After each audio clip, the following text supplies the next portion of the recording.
Hello. Amit परिवार YouTube channel पर आप सभी का मंगलमय स्वागत है। आज आज हम लोग ऊष्मागतिकी पढ़ेंगे, थर्मोडायनेमिक्स। बहुत इम्पोर्टेंट क्वेश्चन है। आप लोगों के एएलपी में ऊष्मा से भी क्वेश्चन पूछे जाएंगे। तो चलिए आज हम लोग देखते हैं थर्मोडायनेमिक्स, ऊष्मागतिकी।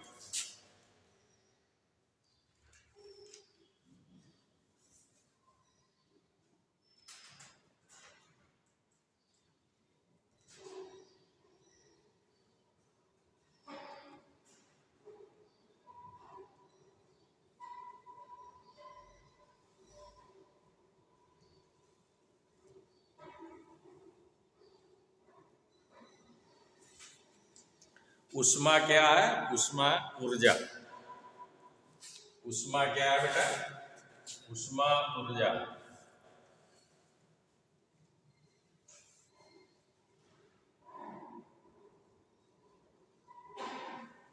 और ऊर्जा का हम लोग जानते हैं कि संपूर्ण ऊर्जा जो है संरक्षित है, उसका केवल रूपांतरण।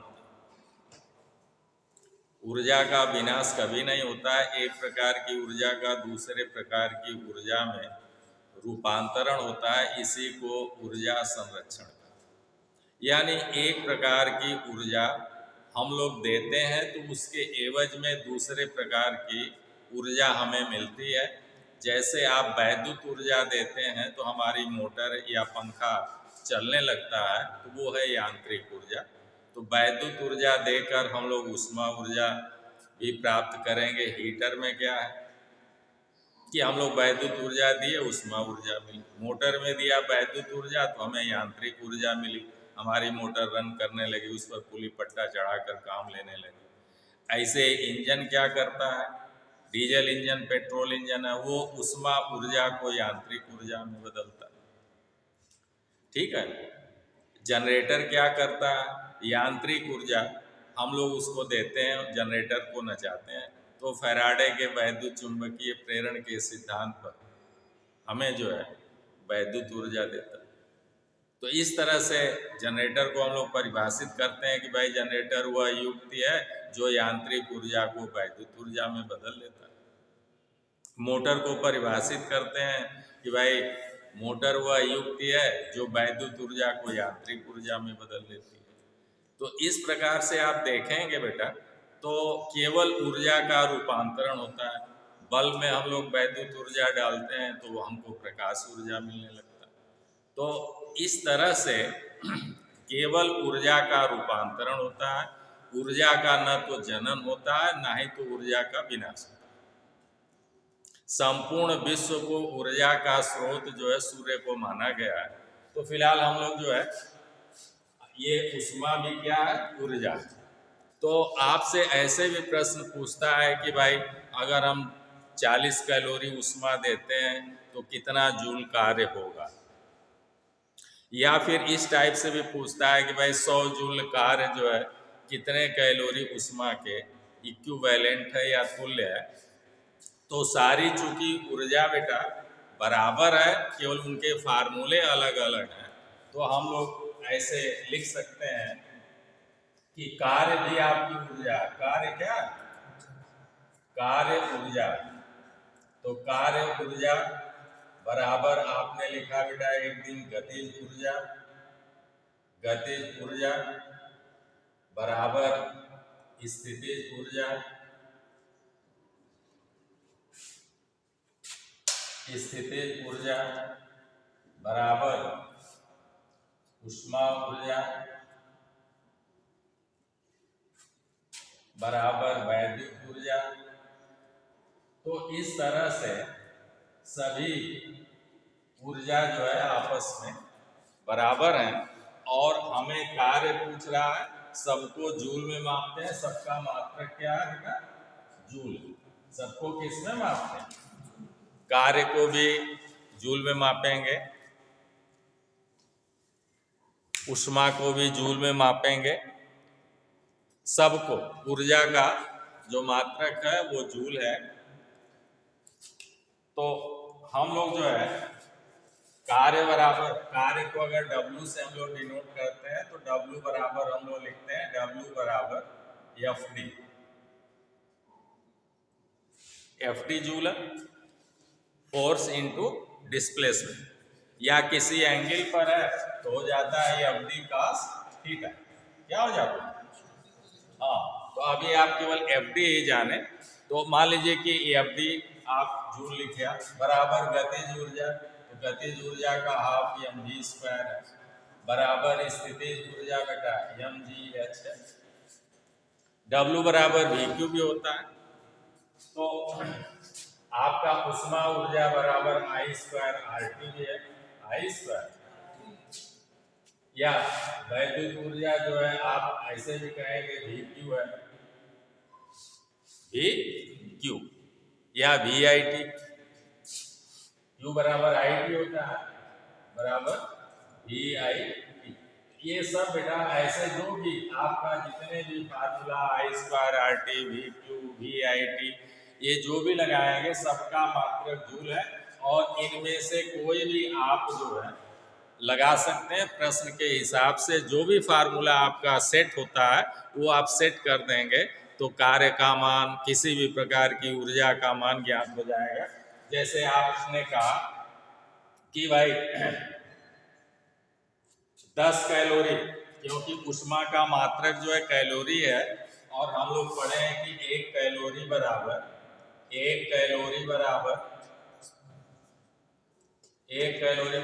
4.18 जूल होता है।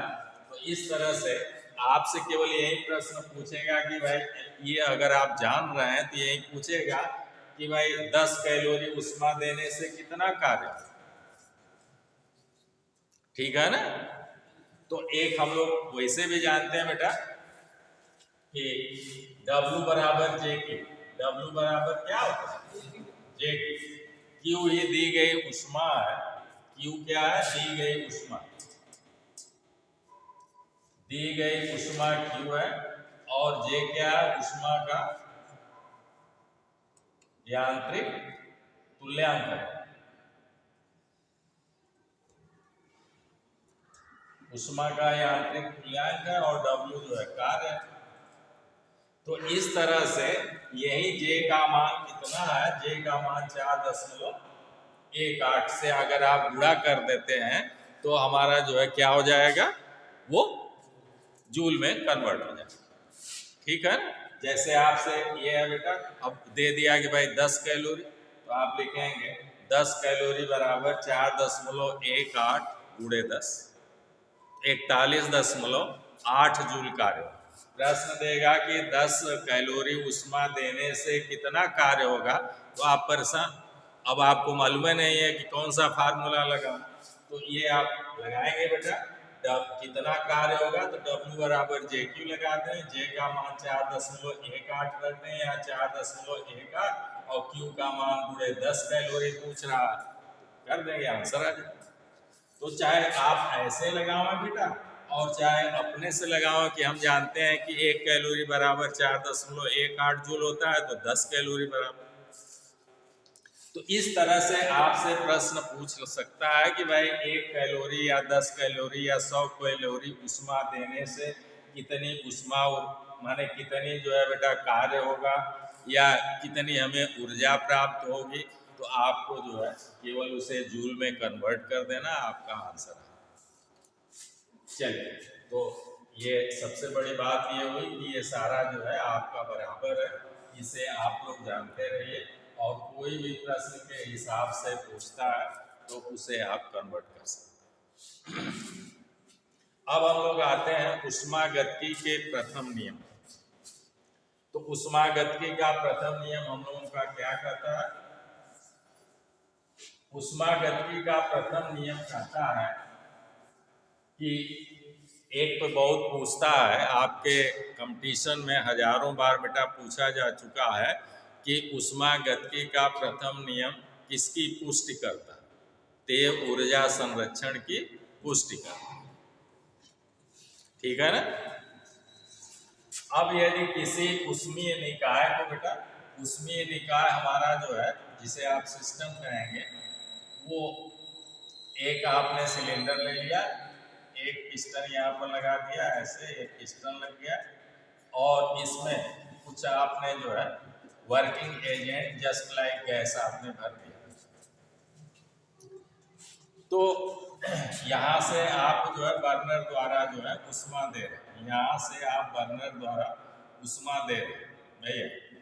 तो ये Q कैलोरी आप उष्मा दे रहे हैं, Q कैलोरी या किलो कैलोरी उष्मा यहाँ से दी जा रही है। तो जब इस सिस्टम को बेटा आप उष्मा देंगे, ऐसे ही हमारा उष्मा engine, diesel engine, petrol engine में भी क्या होता है, एक सिलेंडर होता है, उसमें एक पिस्टन लगा होता है, और जब हम लोग जो है बेटा उसको उष्मा देते हैं, माने पेट्रोल जलाते हैं, डीजल जलाते हैं, तो वो उष्मा ऊर्जा उत्पन्न होती है। ठीक है ना। तो सेम वैसे यहाँ पर आपने बेटा एक सिलेंडर ले लिया, एक ये सिलेंडर हो गया, ये वाला आपका पिस्टन हो गया, और यहां से यही आपका हो गया उष्मीय निकाय। ये क्या हो गया, इसी को कहेंगे उष्मीय निकाय, निकाय कहेंगे अथवा सिस्टम कहेंगे। आपका डीजल इंजन, पेट्रोल इंजन भी एक तरह से उष्मा इंजन है, एक तरह से वो उष्मीय निकाय सिस्टम।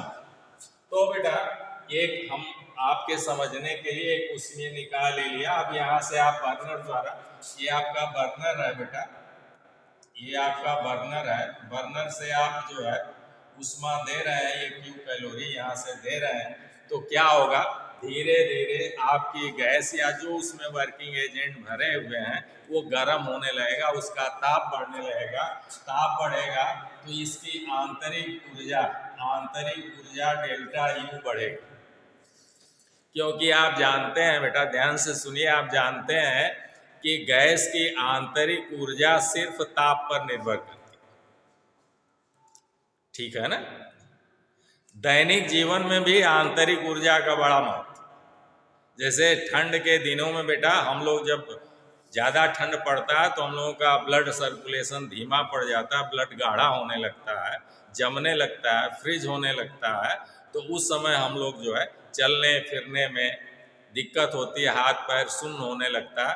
तो हम लोग जब धूप लेते हैं, थोड़ा उष्मा ऊर्जा लेते हैं सूर्य के माध्यम से, तो हमारा ब्लड सर्कुलेशन थोड़ा सही होता है, हाथ पैर सही होता है।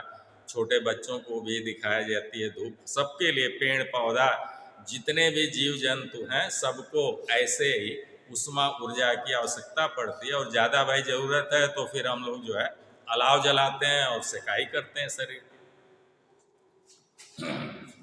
तो वो उष्मा ऊर्जा लेने से क्या होता है, हमारी आंतरिक ऊर्जा में वृद्धि होती है, हमारे अंदर स्फूर्ति आती है और हम चलने फिरने में सक्षम हो जाते हैं। तो वैसे जब यहाँ पर भी मैं एक समझने के लिए आपको दैनिक जीवन में भी ये उदाहरण आप समझ सकते हैं। तो जब आंतरिक ऊर्जा में वृद्धि डेल्टा U हो जाएगी, किसके होने से, जब आप यहाँ से उष्मा ऊर्जा Q देंगे तो गैस धीरे धीरे गर्म होगी और उसकी आंतरिक ऊर्जा में वृद्धि, उसे आंतरिक ऊर्जा में वृद्धि को डेल्टा U कहें। अब जब ज्यादा गैस गर्म होने लगेगी तो इसका आयतन फैलने लगे, बढ़ने लगे। देखिए ना, दूध है, चाय है, आपका आयतन बहुत कम है, लेकिन जैसे उष्मा पाता है बेटा, अणुओं के बीच की दूरी बढ़ने लगती है और आयतन उसका बढ़ जाता है, और दूध या आपकी चाय जो भगोने से बाहर गिरने लगती है। तो इस तरह से जब ये गैस गर्म होगी बेटा तो ये जो है ऊपर की ओर दाब लगाना शुरू कर देगी, प्रेशर देना शुरू कर देगी ऊपर की ओर, जिससे ये पिस्टन क्या होगा, यहाँ से उठकर ऐसे इतना ऊपर मान लीजिए कि चला गया, ये पिस्टन यहाँ पहुंच। तो जब पिस्टन यहाँ पहुंच जाएगा, पिस्टन को ढकेल दिया, गैस ने ऊपर की ओर ढकेल दिया और पिस्टन जो है बेटा ऊपर चला गया, तो आपने कार्य भी किया। ये कार्य होगा कितना, W, कार्य W। और ये कार्य बेटा आयतन में वृद्धि, यहाँ से प्रेशर P लगाया, यहाँ से प्रेशर P लगाया और आयतन आपका जो है यहाँ से बेटा यहाँ से जो है इतना बढ़ गया। आयतन कितना बढ़ गया? आयतन में वृद्धि डेल्टा V की होगी। तो कार्य हो गया, कार्य W बराबर क्या होता है? कार्य W बराबर होता है P गुणे डेल्टा V जूल।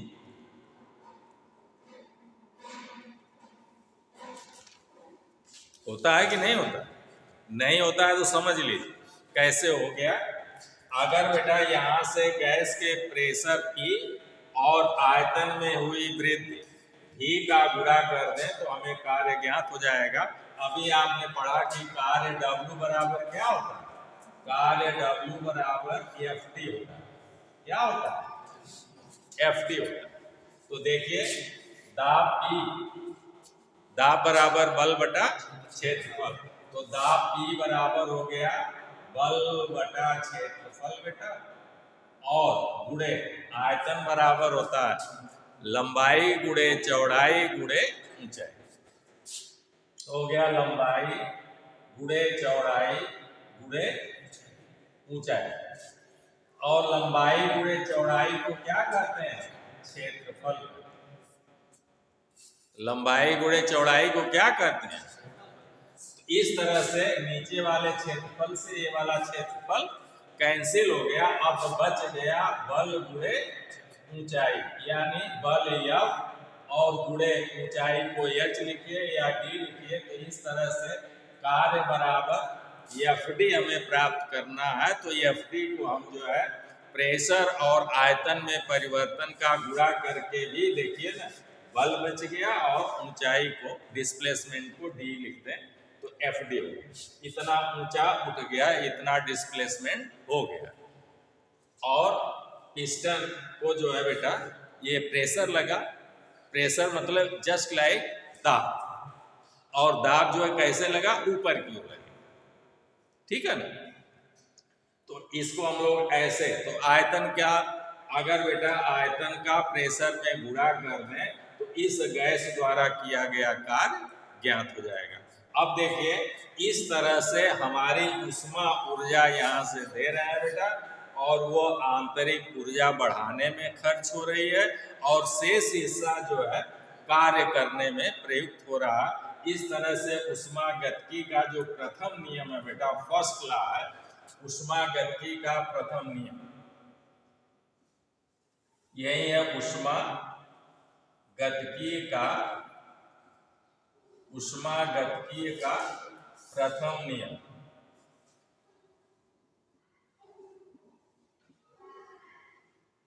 ऊष्मागतिकी का प्रथम नियम यहाँ से देखें बेटा तो अब सबके समझ में आ रहा है कि दी गई ऊष्मा Q बराबर होगा डेल्टा U प्लस W। कार्य हुआ ना, P गुणे डेल्टा V से पिस्टन ऊपर उठा, दोनों का गुणा कर दिया तो ये कार्य W हो गया। इन दोनों को जोड़ दें तो दी गई ऊष्मा ऊर्जा Q के बराबर हो जाएगा। इस तरह से हो गया Q बराबर डेल्टा U प्लस W। यही जो है बेटा ये Q क्या है? दी गई ऊष्मा, दी गई ऊष्मा। तो यहाँ पर ऊष्मा डेल्टा U लिखाया गया है, आंतरिक ऊर्जा डेल्टा U क्या है?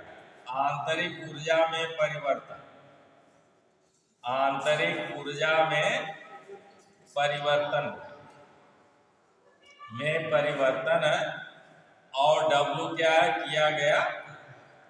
किया गया कार्य है, और Q क्या है? दी गई ऊष्मा।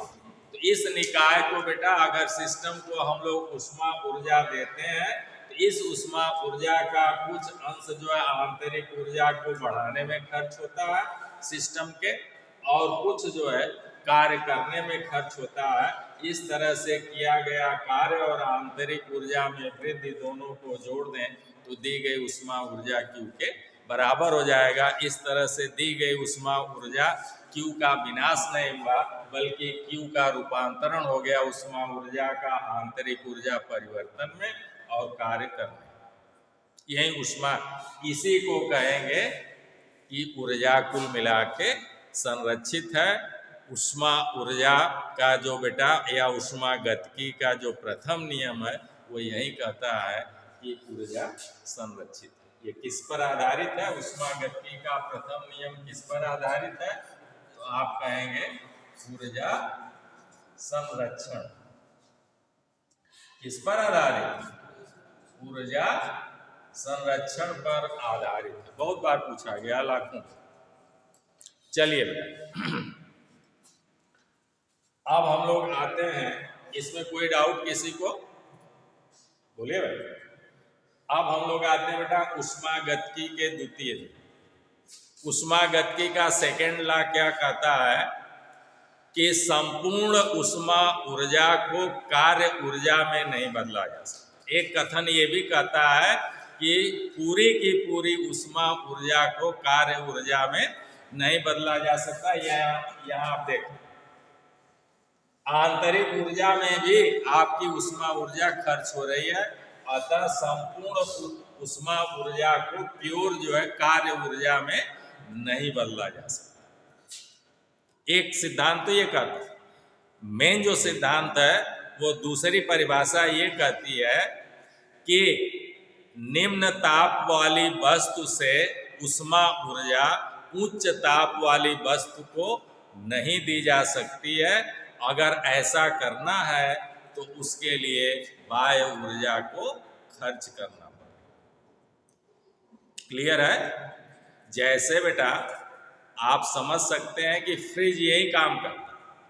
फ्रिज क्या है? हमारे जो अंदर पानी हम रखते हैं बेटा, उसको जो है उसका ताप मान लीजिए 25 डिग्री सेंटीग्रेड है, 30 डिग्री सेंटीग्रेड है, 40 डिग्री सेंटीग्रेड है गर्मियों में, तो हम लोग जो है फ्रिज में पानी लगाते हैं, उस 40 का ताप वो धीरे धीरे घटाता रहता है। वायुमंडल का जो टेम्परेचर है 40-42 उसमें डालता रहता है, और धीरे धीरे हमारे पानी का ताप जो है 40 से घटकर 30, फिर 20, फिर 10, और फिर 10 के बाद फिर 9, 8, 7, 6, 5, 4, फिर 0 आके उसको बर्फ में बदल देता है। यानी 1 डिग्री भी पानी का ताप है तो उसे भी जो है खींच कर बेटा जो है कहाँ फेंक, 42 डिग्री वाले 45 डिग्री गर्मी में पारा चढ़ जाता है, टेम्परेचर बताने लगता है कि आज का मौसम बहुत ज़्यादा हॉट है। उस गर्म वाले वातावरण में, वायुमंडल में 40 डिग्री वाले 42 डिग्री वाले में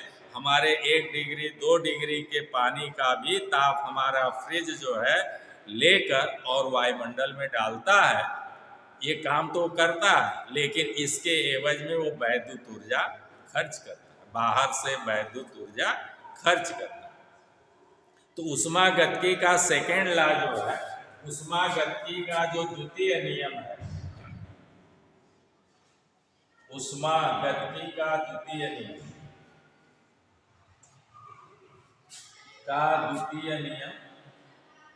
क्या कह रहा है? द्वितीय नियम बाबू यही कह रहा है कि निम्न ताप की वस्तु से ऊष्मा ऊर्जा को उच्च ताप की वस्तु को नहीं दिया जा सकता है, और अगर देना है तो इसके लिए अतिरिक्त ऊर्जा को खर्च करना पड़ता है। यही काम हमारा रेफ्रिजरेटर भी करता है।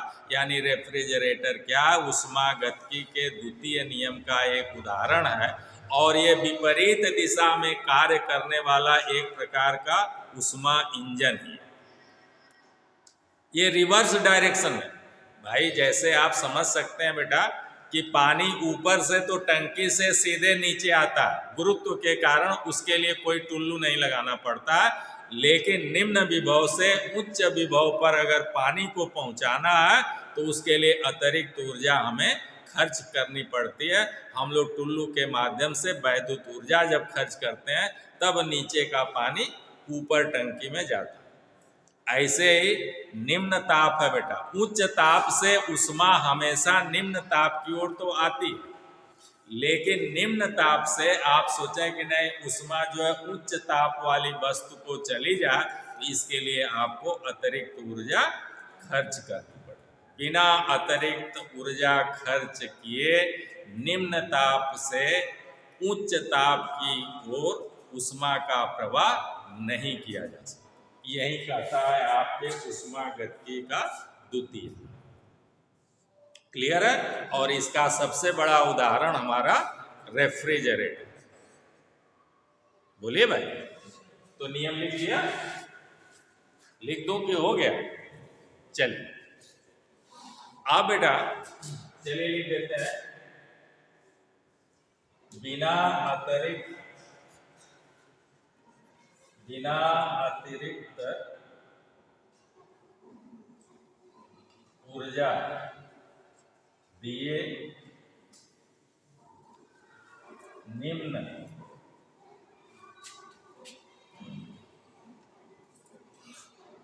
निम्न ताप से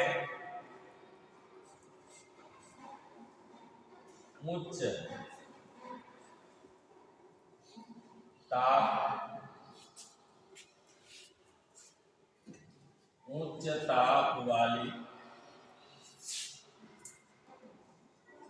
वस्तु को ऊष्मा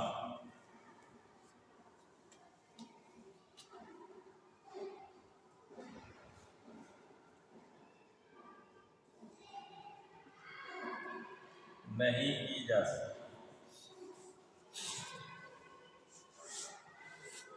बिना अतिरिक्त ऊर्जा दिए निम्न ताप से या निम्न ताप वाली वस्तु से उच्च ताप वाली वस्तु को ऊष्मा प्रदान नहीं की जा सकती है। और इसका उदाहरण हमारा क्या है? उदाहरण जो है, एग्जाम्पल जो है इसका क्या है? रेफ्रिजरेटर। क्या है? हाँ, रेफ्रिजरेटर है।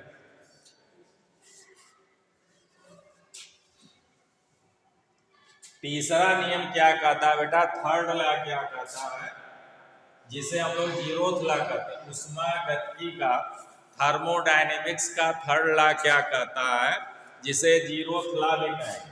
थर्ड लॉ को क्या कहते हैं?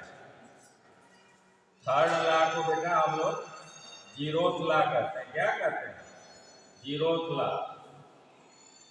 जीरोथ लॉ क्या कहता है? जीरोथ लॉ कहता है यदि दो भिन्न भिन्न वस्तुएं ए व बी, दो भिन्न भिन्न वस्तुएं बेटा, ये वस्तु ए है और इधर वस्तु मान लीजिए बेटा ये आपकी बी है, और ये तीसरी वस्तु सी है, ये तीसरी वस्तु सी है। तो कह रहे हैं दो भिन्न भिन्न वस्तुएं ए व बी तीसरी वस्तु सी से ऊष्मीय साम्य अवस्था में हो। किसमें हो? हाँ, ऊष्मीय साम्य अवस्था में। ऊष्मीय साम्य अवस्था का मतलब समझते हैं बेटा? दोनों का टेम्परेचर बराबर रहेगा, न ऊष्मा का आदान होगा न ऊष्मा का प्रदान होगा। दोनों का ऊष्मीय साम्य तब कही जाएगी, न ऊष्मा इससे इसमें आएगी न इससे इसमें जाएगी।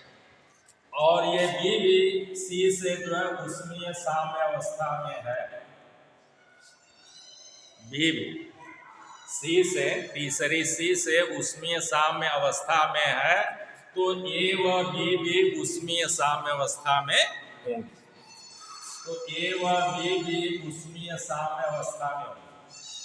जैसे हम लोगों का क्या होता है भाई, कि अगर आपकी रिश्तेदारी कहीं, आपके रिलेशन, मान लीजिए कि आपका रिश्ता तो आपके बहन के घर पर है ही, लेकिन आपके बहन के यहाँ ही किसी थर्ड व्यक्ति ने भी रिश्ता कर दिया, तो इनडायरेक्ट में आप और वो थर्ड व्यक्ति भी आपस में रिश्तेदार बन गए।